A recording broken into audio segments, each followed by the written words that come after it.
आपको करुण रस की परिभाषा बोर्ड पर दिखाई दे रही होगी। जैसा कि आपको पता है कि करुण रस जिसका स्थायी भाव क्या होता है बेटा, उसका स्थायी भाव होता है शोक। क्या होता है? शोक।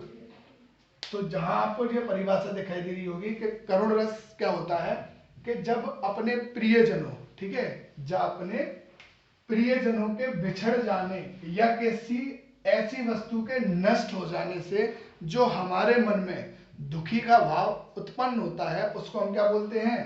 करुण रस बोलते हैं। क्या बोलते हैं? करुण रस बोलते हैं। जैसा कि परिभाषा में लिखा हुआ है कि किसी प्रियजन या किसी प्रिय वस्तु के नष्ट हो जाने से हमारे मन में जो दुखी का भाव उत्पन्न होता है, उसको हम क्या बोलते हैं? उसको हम बोलते हैं करुण रस। जैसा कि आपने अक्सर एक गाना सुना होगा जो ज्यादातर स्टेटस पे चलता है, जब कोई प्रियजन कोई हमें छोड़कर चला जाता है, या हमारा कोई फेवरेट प्लेयर या हमारा फेवरेट सिंगर या हमारा फेवरेट डांसर हमें छोड़ के चला जाता है, तो उसके शोक यानी कि अपने शोक को व्यक्त करने के लिए अक्सर हम स्टेटस पे एक गाना लगाते हैं, और वो गाना ही बहुत चलता है।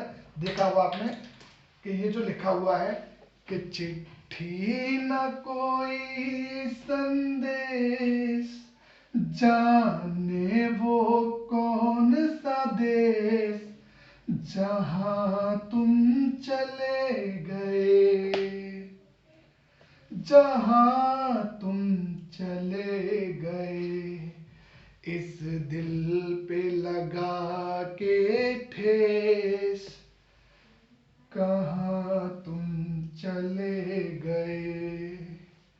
सुना होगा ना गाना ये? तो ये इसमें साफ साफ दिखाई दे रहा है उदाहरण में कि कोई व्यक्ति ना तो चिट्ठी देके गया, ना कोई संदेश देके गया, ना जाने वो कौन सा देश, जहां तुम चले गए, यानी कि ऐसे देश में जाना जहां से ना तो कोई चिट्ठी आती है ना कोई संदेश आता है, और इस दिल पे लगा के ठेस, यानी कि जब आपको उदाहरण में साफ साफ दिखाई दे रहा है कि जब कोई व्यक्ति या हमारा प्रिय व्यक्ति हमें हमेशा हमेशा के लिए छोड़कर चला जाता है, तो वहां से ना तो उसका कोई संदेश आता है और ना ही कोई चिट्ठी आती है। तो आप याद रखना, इस गाने को जो अक्सर आप स्टेटस पे लगा लेते हो, वही क्या है?